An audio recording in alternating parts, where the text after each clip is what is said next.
the smell of tuna was all over San Pedro. I mean, it was just, it was part of the neighborhood. And in fact, in Long Beach, periodically, when the wind would blow, we would have that smell. That, oh, okay, San Pedro's working. But the worst smell was when they ran the reduction plant. That was horrible. It was really, really stinky. It smelled like hell. Nobody wanted to get on the bus in the late afternoon because it was all the women from the plant. When somebody would say something on the bus, ooh, the canneries here, it stinks, then my mother would turn around and say, the money doesn't stink. To some people, it's not so appealing, but to us, it was the smell of money. The smell of money. People knew things were going well.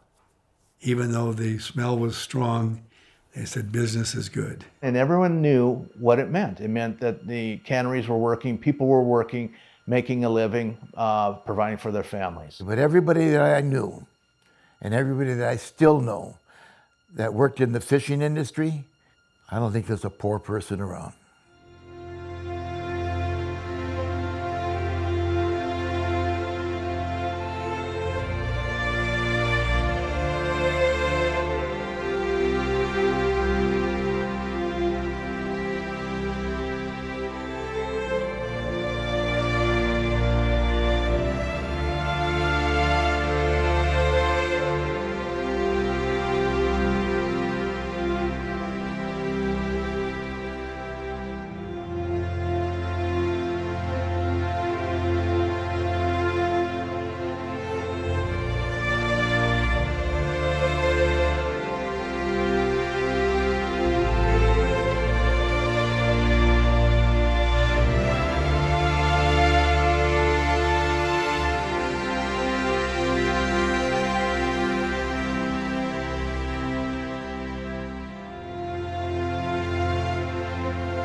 My dad was born in Baric. He came here when he was 16 years old. He was a cabinet maker, boat builder. He was asked to come to work for Starkist. My grandfather, Joseph Michael Martisich Sr., came to the United States of America as a young lad of 14 years old in 1903. My grandfather, Misatich, his family was dirt poor. He ended up moving here or migrating here when he was 10 years old. It was a common thing in Europe. There's immense poverty at the time, and there was not a lot of economic opportunities. During the first half of the 20th century, the United States had a massive flood of immigrants who were escaping severe poverty in their old countries and looking for economic opportunity in the New World. Immigrants came over the United States for all different aspects and different desires and whatnot, but they really came to San Pedro because they really wanted to get devoted into the fishing industry. In San Pedro, the fishing industry attracted people from places such as Japan, Greece, and Portugal. But the biggest wave of immigrants came from the Italian and Croatian coasts. Italians and Croatians brought centuries of fishing experience to this country and to San Pedro. 4 or 5 of them would start up. Next thing you know, another half a dozen would show up. They'd call for more, their brothers or their cousins or other good skilled fishermen that come over to help out because things were just developing here, and in San Pedro, they just couldn't find good fishermen. The Italians and the Croatians developed the ability to find signs of fish, knowing what to look for, because you got to know what you're looking for before you find the fish. And so they brought those here, and that would help benefit them to be successful here in San Pedro. At some point, San Pedro was landing the largest tonnage in the United States of different species of fish, mainly sardines, squid, tuna, mackerel, pelagics. Although Croatian and Italian immigrants made up the largest part of the seafood business in San Pedro, the first significant ethnic group to impact the industry were Japanese fishermen. The Japanese were huge contributors to the San Pedro fishing industry. They brought a lot of innovations to the fishing here in San Pedro, the long lining aspect. The Japanese fishermen contributed to the expansion of the San Pedro fishing industry by introducing bamboo poles and long line gear methods to catch tuna off the California coast.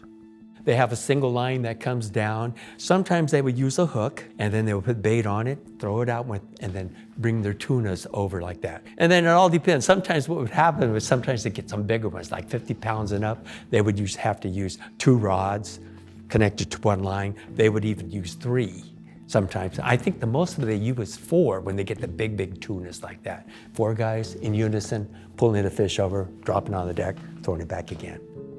The ability to catch tuna became increasingly important in San Pedro as the local seafood industry began to expand beyond just catching sardines and started to include tuna. Fishermen here in San Pedro started out with sardines. Sardines were plentiful in the local waters. And so that was naturally the fish that was plentiful to catch, number one. Number two, there was a market for it, and demand for it.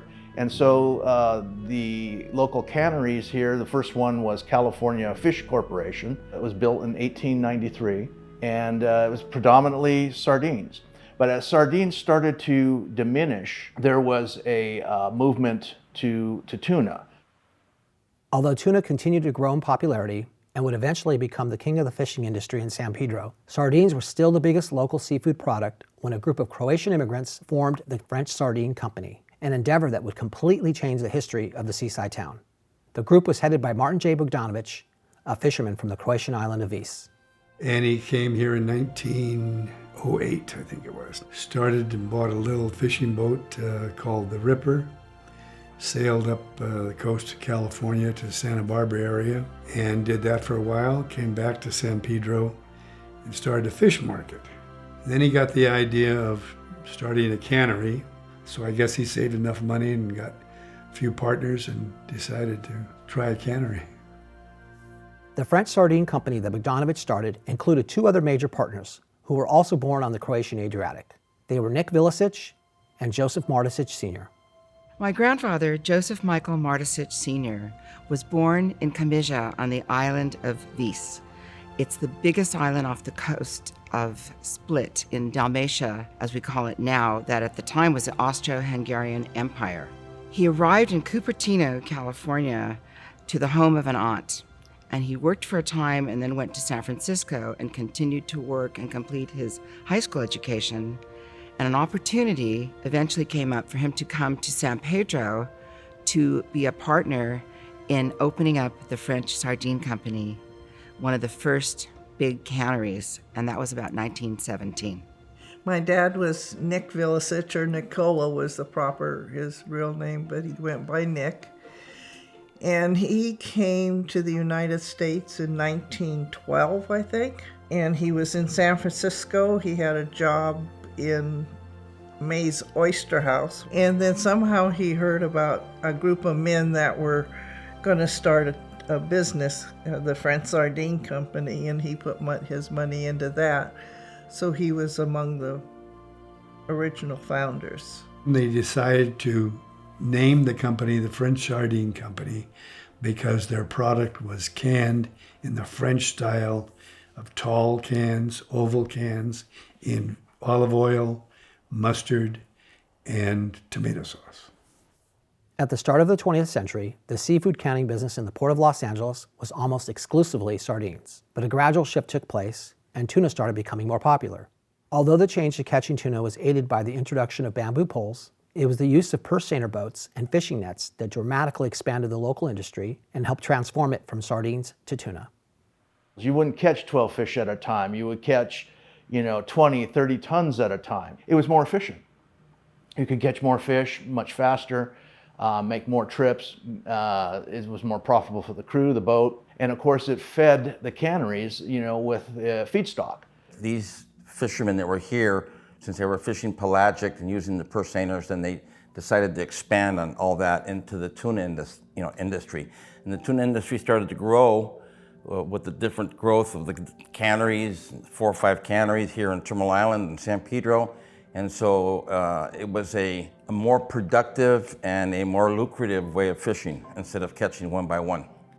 As purse seiners began to expand the volume of fish that could be caught, a very simple idea from French Sardine Company founder Martin Bogdanovich would again help to dramatically grow the industry.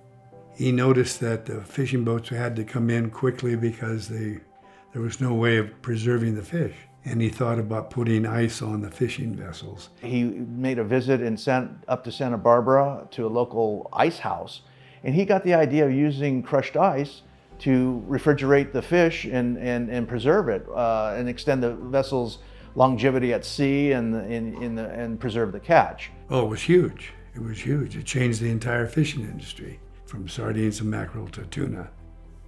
The introduction of ice onto the fishing vessels was a game changer, but the innovative thinking from San Pedro's titans of the seafood industry didn't just stop at the waterfront. Joseph Martisich Sr. expanded the refrigeration practice to include the trains that carried his fish. Joseph Martisich was a partner of Martin J. Bogdanovich and French Sardine Company. He was also the founder of Franco-Italian Cannery. He would use refrigerated boxcars to transport fish. He was one of the first transshippers of fish. So he would go as far as Oregon and San Francisco to bring fish on refrigerated boxcars down to Southern California, down to his cannery to add as additional feedstock to his cannery. And so that was very, very innovative. He's one of the first innovators of transshipping. It's quite remarkable when you think about what was going on in terms of the technology, and that refrigeration was probably barely invented at that point. The innovations of Martisich, Bogdanovich, and other canners helped to greatly expand the fishing industry in the Los Angeles harbor. At its peak, there were 18 canneries operating in the port. One of those canneries, the Franco-Italian Packing Company, was owned by Martisich, which he started after parting ways with Bogdanovich and the partners in the French Sardine Company. Grandfather was partners with 3 others in the French Sardine Company. However, after 7 years, an opportunity came up for him to purchase his own separate cannery and building. And being such an entrepreneur, let alone kind of a stubborn Slav, as we might have said, working with these other men, it does not surprise me at all that he chose to go off on his own. And he founded Franco-Italian Packing Company, which became a very successful private label packer in the tuna canning industry. With all the new canneries opening, Terminal Island at the Port of Los Angeles became the epicenter for the seafood canning industry in the United States. At one point, 17,000 people were employed by one cannery or another on the island. And as fishing boats pulled into harbor with the latest catch, a unique whistle system would call workers to the harbor. The whistle would blow, 9 o'clock in the morning, 9 o'clock at night. When that whistle blew, everybody went to the canneries. And it wasn't just one cannery, because all the canneries were going to get fish. And the workers knew, whether it was Starkist calling or Van Camp or Franco-Italian Packing Company, they would get ready as quickly as possible, get on the buses, get in their cars, take the Islander, and get over to the island so they could begin the process of getting the tuna ready to be canned.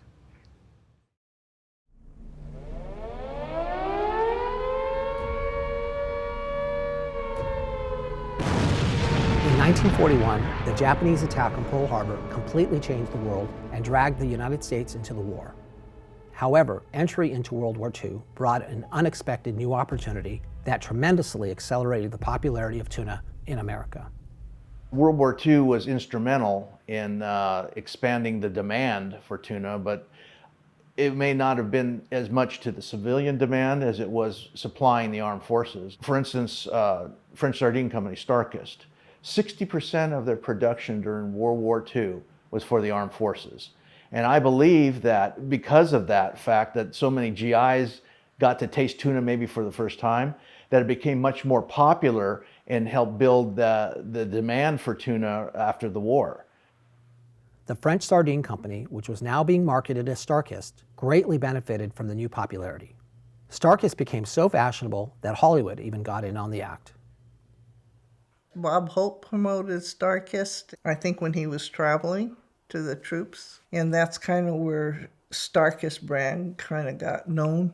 And that's where it really took off and became a wonderful business. Although the new World War II demand for tuna created a wonderful seafood business for many people at the Port of Los Angeles, not everyone benefited. Japanese American fishermen were among all of the Japanese that were rounded up and put into internment camps after the attack on Pearl Harbor. They were told they only had so many hours and they would have to go to the relocation camps, they would call those things. It was unfortunate because when you come back from like the camp and so forth, you have nothing. Before you had your housing, you had your boats and everything. You don't have that anymore. My parents came back and basically they became gardeners because that's all they can do, be gardeners. Yeah. With the Japanese fishermen in internment camps, and with World War II creating a much larger need for tuna to feed the troops, there was tremendous pressure on the remaining local fishermen to meet the demand. This was greatly compounded by the dangers of war. During that time of World War, there were submarine nets that were out here in San Pedro, and they would the boats were assigned every day a different job. They could either go fishing or they had to go out and not fish and just look for anything that they would suspect of submarines or something like that. World War II requirements were very demanding, and so they needed to catch as much as they could and can as much as they could because the military needed it for the soldiers. And so that's how come I think the canned sardines and the canned tuna business just really boomed off of that. Although returning soldiers who had developed a taste for tuna greatly contributed to the popularity of the food after World War II, it was the marketing campaigns that many canneries employed which made it an iconic meal of the 1950s. Advertising was a big asset to them. Charlie Tuna, huge asset. Chicken of the Sea, the Mermaid, Bumblebee, they were just the characters that brought, I think, people to that, to that product. They had a blow-up fish that you could take to the beach or pool, and it was called Luna the Tuna, and he was red. I grew up with Charlie Tuna paraphernalia. I still have Charlie Tuna glasses, as a matter of fact. The tuna canneries were excellent at marketing and promoting the product to the American public, to the housewives in particular. They would publish brochures and recipes. All these recipes came out, and they advertised it to the American public. They would show a lady there how to fix a can of tuna with a little bit of mayonnaise, onions, whatever it was, make sandwich, or make a tuna loaf or a tuna casserole. And it became a household common thing to have tuna for salads, casseroles, sandwiches, something very simple, very hearty, very healthy, and the public liked it. The powerful marketing campaigns that made tuna a household item in kitchens across America had various aspects, but it was one king that emerged, and his name was Charlie. What did I tell you? They sent for me.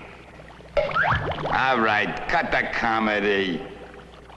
Sorry, Charlie. Only the finest prime tuna is good enough for StarKist. More people like the taste of StarKist than any other tuna. Try it and see why.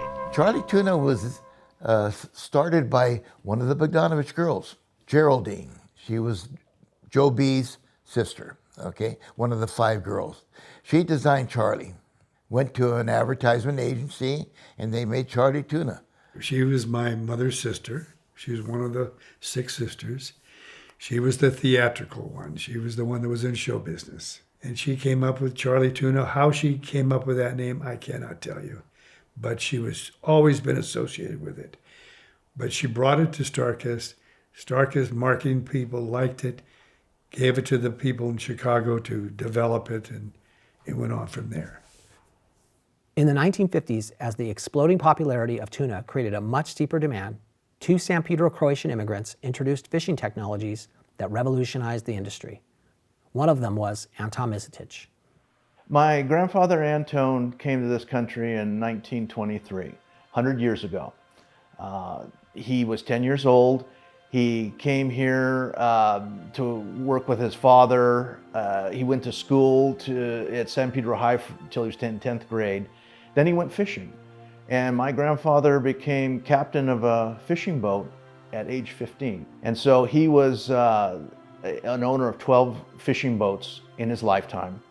He was an innovator in the fishing industry. He was the first one to use nylon nets, because nets were cotton before and they would easily rip. Nylon lasted like 4 times longer and it was easier to repair. It increased the size of the net that they could put more netting on their boat, because the net was nylon and it was black to start with, okay? They needed black netting so you don't see it in the water.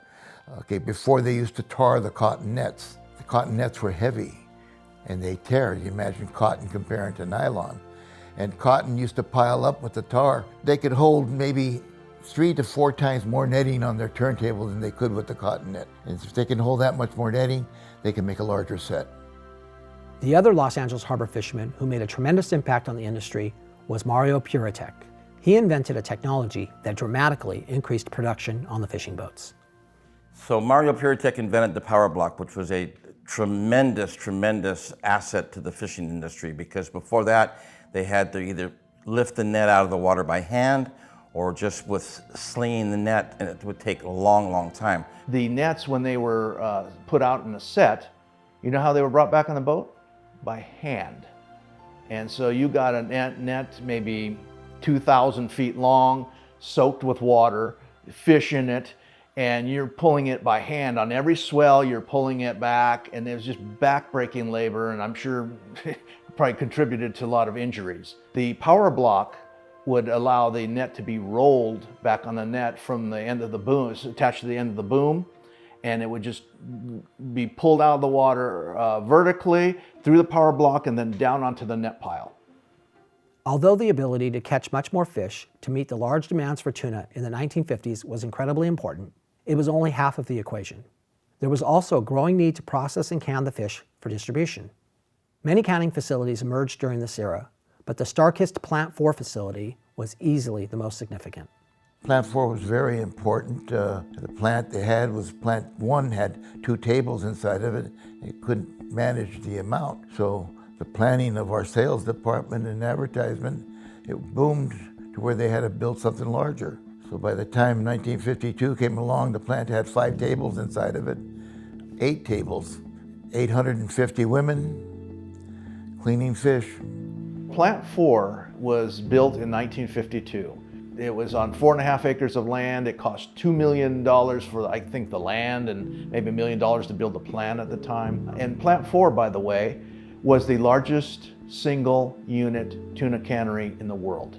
It contributed $350 million a year in salaries. That all went into the local economy. It was the economic engine in San Pedro. The economic stimulus that Starkist's Plant 4 and all of the other seafood canneries operating in the Port of Los Angeles gave to the local community was massive. The industry was a key driver for good middle-class jobs and was especially important to women because of the unique opportunities to work that it provided. It was very important because there was no other work for the women except being a housewife or working in a retail store. Only women were cleaning fish. You had 1,000 women dressed in white standing all day long, cleaning fish. And it was a hard job, and they'd take the ferry back and forth to San Pedro Terminal Island, back and forth every day, catch the bus down there on Harbor Boulevard. And those canneries employed a lot of people in San Pedro, a lot. Most of the women that worked in the cannery too, their husbands fished. So there was a lot of dual payrolls there, one from the fishing industry and one from the canning industry. Although cannery jobs taken by women played a major role in creating dual incomes for many San Pedro households, it was an even more important job for the single moms.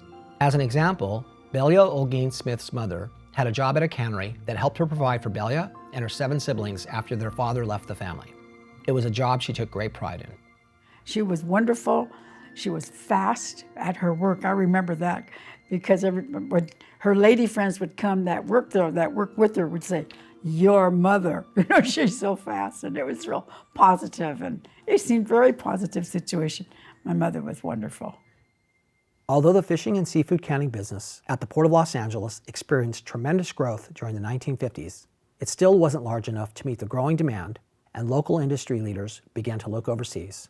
The popularity of tuna and the amount that was required to keep the population supplied was huge. And around 1957, my father realized that the supply was not meeting the demand, and he made a major trip to Japan to investigate and begin importing tuna to this country. It would come here frozen, and then it would go through the same process as when we had the fresh fish, that would be offloaded from the boats. In 1957, we were already starting to build parts to build a plant in Puerto Rico. And not because we're trying to get away from the labor dollar, we needed more tuna.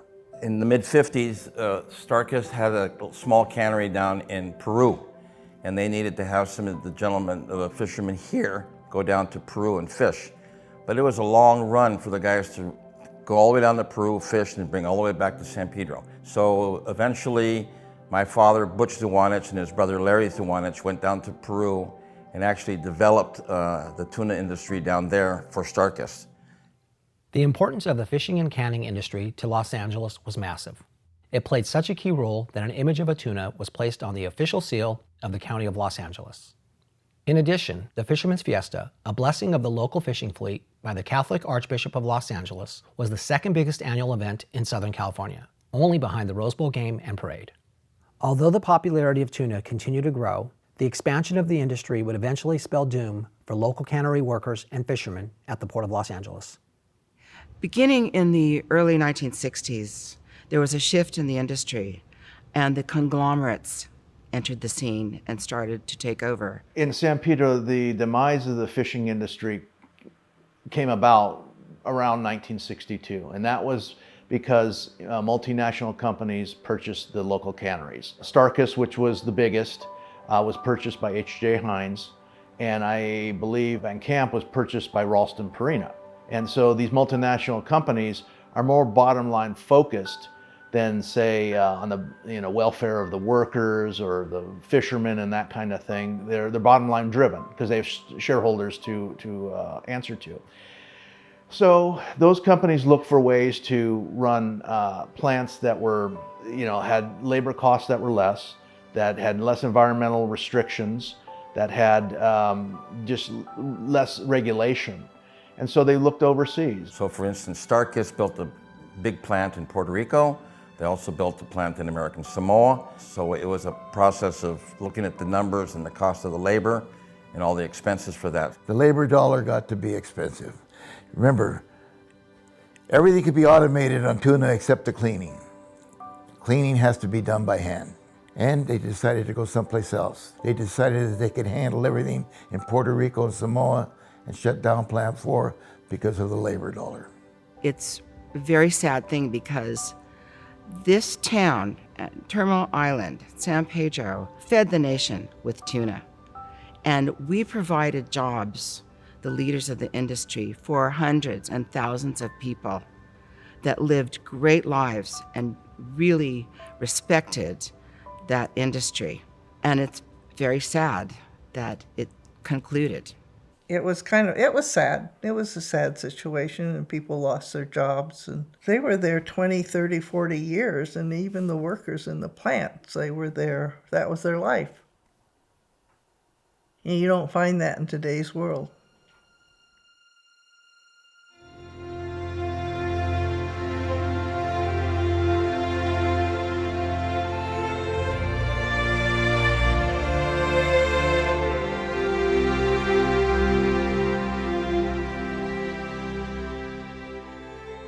The rise and fall of the seafood industry at the Port of Los Angeles is a bittersweet story. But although the industry has greatly diminished, the legacy of its forefathers and all who worked in fishing and canning will forever be etched into the history of the harbor area. The people that were working in the tuna industry or the fishing industry in San Pedro, they were able to get a great foothold on their lives and livelihood and future for their families. They were able to buy houses, they had cars, they bought into buildings, they developed stores, and so on and so forth. So eventually when the fishing industry slowed down and whatnot, there was already a great foothold in town that had been brought on by the fishermen. And I think that's the greatest legacy, is that this town was able to prosper and build itself because of the fishing industry. And that was the greatest contribution, I feel. I feel a great deal of pride and Thanksgiving, really. Gave us all a great opportunity to do things in our lives that we may not have been able to do and go for our own goals and ambitions. And that was thanks to the fishing industry. Yes, we had other industries. We had the longshoring, we had the lumber yards, we had the shipyards. There was a lot of work at that time. But I don't know a poor person that worked in the canneries. Hundreds of people had jobs in the cannery, from humble positions to the more prosperous ones. And so many of the people who worked in the industry were immigrants from Italy, from Croatia, from Portugal, from Greece, from the Philippines, and Japan. It was truly representative of what we call the melting pot. The greatest legacy of the fishing industry is that it gave people that came here with little means, they came here with nothing and they made it into something.